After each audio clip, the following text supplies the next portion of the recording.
बॉलीवुड जगत में कई ऐसे सितारे भी हुए हैं जिन्होंने कुछ थोड़े से समय में काफ़ी ज़्यादा नाम और शोहरत को हासिल किया और अपना पूरा जीवन कला जगत को समर्पित किया। हैरान करने वाली बात तो यह है कि जिस उम्र में लोग रिटायर होकर थक जाते हैं उस समय भी ऐसा काम किया जो कि हर व्यक्ति नहीं कर सकता, और एक ऐसे अंजाम को जन्म दिया जो कि हर कलाकार के लिए प्रेरणा का स्रोत है। अपने अंत के समय में भी अपनी जीवन भर की सारी संपत्ति को बॉलीवुड जगत को समर्पित कर दिया। उन्होंने उस समय की महान गायिकाओं लता जी, शमशाद बेगम और सुधा मल्होत्रा के साथ काम किया। संयोग ऐसा कि वे भारत के पूर्व प्रधानमंत्री सरदार मनमोहन सिंह जी के साथ कॉलेज में क्लासमेट रह चुकी हैं। आखिर कौन है वे अदाकारा, यह जानने के लिए हमारे साथ जुड़े रहें और इस वीडियो को अंत तक पूरा जरूर देखें। यह कहानी है उस अदाकारा की जिसने संगीत जगत में अपनी एक अलग पहचान बनाई और उस बुलंदी को हासिल किया जो कि हर कलाकार को प्राप्त नहीं होता। ऐसी महान फनकार का नाम है जगजीत कौर। जगजीत कौर फिल्मी संगीत की एक जानी मानी प्लेबैक सिंगर हैं। जगजीत कौर का जन्म साल 1931 में पंजाब में हुआ। इनका परिवार पंजाब के धनी जमींदार घराने से संबंध रखता था। इनके पिता पेशे से एक वकील थे। जगजीत कौर का बचपन पंजाब में ही बीता। इन्होंने अपनी कॉलेज की पढ़ाई पंजाब से ही पूरी की। जाहिर सी बात है कि इतने अमीर घराने में जन्मी जगजीत कौर को शुरू से ही किसी प्रकार की कोई कमी महसूस नहीं हुई। इन्होंने बड़ी लगन और साधना से संगीत को सीखा और अपना संपूर्ण जीवन इस कला जगत को समर्पित कर दिया। आइए अब जान लेते हैं जगजीत कौर के पारिवारिक जीवन के बारे में। जगजीत कौर की शादी बॉलीवुड के मशहूर संगीतकार मोहम्मद ज़हूर खय्याम के साथ सन 1954 में हुई। यह फिल्म जगत की पहली इंटरकास्ट शादी थी जो एक पंजाबी मुस्लिम परिवार और पंजाबी सिख परिवार के बीच हुई। इस शादी को इनके परिवार ने पहले तो स्वीकार नहीं किया, लेकिन कुछ समय के बाद सब कुछ सामान्य सा हो गया। इनकी प्रेम विवाह की जोड़ी को भी बॉलीवुड की सफल प्रेम कहानी माना जाता है। इनके यहाँ एक पुत्र ने जन्म लिया जिसका नाम प्रदीप रखा गया। इनका विवाहित जीवन तो काफ़ी सुखमय ही रहा, लेकिन जीवन में एक बड़े ही दुख की घड़ी तब आई जब 25 मार्च सन 2012 को इनके बेटे प्रदीप की अचानक हार्ट अटैक होने से मौत हो गई। इसके बाद इनके जीवन में कई उतार चढ़ाव आए जिससे इनकी जिंदगी के मायने ही बदल गए। आइए अब हम आपको रूबरू करवाते हैं इनकी जिंदगी के उन पलों की जब इन्होंने संगीत की शुरुआत की। अपनी कॉलेज की पढ़ाई को पूरा करने के बाद जगजीत कौर मुंबई में आ गईं। यहाँ पर उन्होंने संगीत की दुनिया में कदम रखा और माया नगरी मुंबई के उस दौर में जब मंगेशकर सिस्टर्स के साथ साथ सुधा मल्होत्रा, गीता दत्त, शमशाद बेगम और सुरैया जैसी कई जानी मानी हस्तियां भी फिल्म जगत में अपना सिक्का जमा रही थीं। ऐसे समय में भी जगजीत कौर ने हार नहीं मानी और प्लेबैक सिंगर के तौर पर अपनी एक अलग पहचान बनाई। जगजीत कौर के संगीत जगत के सफ़र में मोहम्मद ज़हूर खय्याम साहब की भूमिका को कभी भी भुलाया नहीं जा सकता।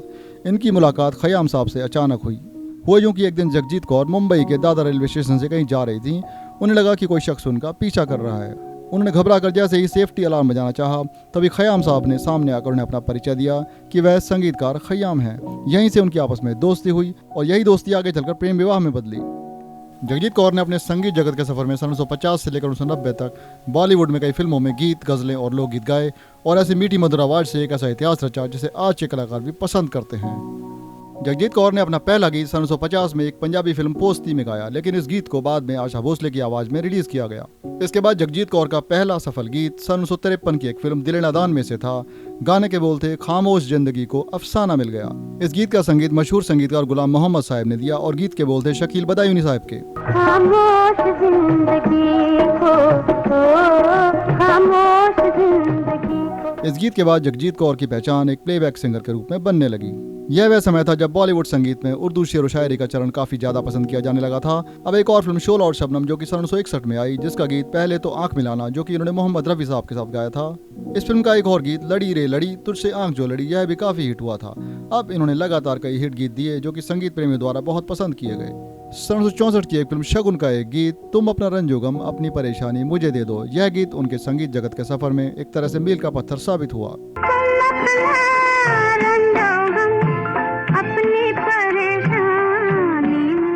इस गीत को इतना ज्यादा पसंद किया गया कि आज के कलाकार भी इस गीत को अपने अंदाज में गाते हैं। जगजीत कौर ने एक लंबे समय तक जो भी फिल्मों में गीत गाए, उन गीतों का संगीत अधिकतर खय्याम साहब ने दिया। एक इंटरव्यू के दौरान उनसे पूछने पर कि उन्होंने बहुत ज्यादा समय तक गीत और एल्बम रिकॉर्ड क्यों नहीं किए, तो उन्होंने जवाब दिया कि वह केवल अपने पति के संगीत निर्देशन में उनकी काफी मदद किया करती थी और समय का अभाव होने के कारण उन्होंने कभी ज्यादा गीत रिकॉर्ड नहीं किए। लेकिन जगजीत कौर ने जितने भी गीत गाए वह सभी गीत काफी लोकप्रिय हुए। उनके पसंदीदा गीतकार और लेखकों में से कैफी आजमी, साहिर लुधियानवी और शकील बदायूनी का नाम प्रमुख है। अब उन्होंने अपनी जिंदगी का एक और अहम फैसला लिया।